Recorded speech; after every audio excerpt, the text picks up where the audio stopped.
ನಮಸ್ಕಾರ ರೀ ಎಲ್ಲ ವೀಕ್ಷಕ ದೇವರುಗಳಿಗೆ. ಇಲ್ಲಿ ಒಂದು ತತ್ವ ಪದ ನೋಡ್ರಿ, ಯಾರೂ ಸಂಗಡ ಬಾರೋಹರಿಲ್ಲ ಅಂಥೇಳಿ ತಂದೆ ತಾಯಿ ಹೆಂಡತಿ ಮಕ್ಕಳು ಬಂಧು ಬಳಗ ಮಿತ್ರರೆಲ್ಲರೂ ಇದ್ರೂ ನಾವು ಸತ್ತ ಬಳಕ ನಮ್ಮ ಹಿಂದೆ ಯಾರೂ ಬರೋರಿಲ್ಲ ಅಂಥೇಳಿ ಎಷ್ಟು ಸರಿಯಾದ ತತ್ವಪದ ಕೇಳ್ರಿ ಇದು. ಪುತ್ರ ಮಿತ್ರರು ಸಕಲ ಬಂಧುಗಳ ಸತಿಯರು, ಪುತ್ರ ಮಿತ್ರರು ಸಕಲ ಬಂಧುಗಳ ಸತಿಯರು, ಹತ್ತಿರದಲ್ಲಿ ನಿಂತು ನೋಡುವರಲ್ಲದೆ, ಹತ್ತಿರದಲ್ಲಿ ನಿಂತು ನೋಡುವರಲ್ಲದೆ,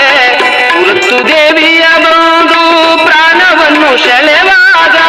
ಮೃತ್ಯು ದೇವಿಯ ಬಂದು ಪ್ರಾಣವನ್ನು ಸೆಳೆವಾಗ, ಜಾತ್ರಿ ಜನ ಯಾಸ್ತಿದ್ದು ಇದ್ದೇನು ಮಾಡುವರು, ಜಾತ್ರಿ ಜನ ಯಾಸ್ತಿದ್ದು ಇದ್ದೇನು ಮಾಡುವರು, ಯಾರು ಸಂಗಡ ಬರೋರಿಲ್ಲ ಇನ್ನ, ಯಾರು ಸಂಗಡ ಬರೋ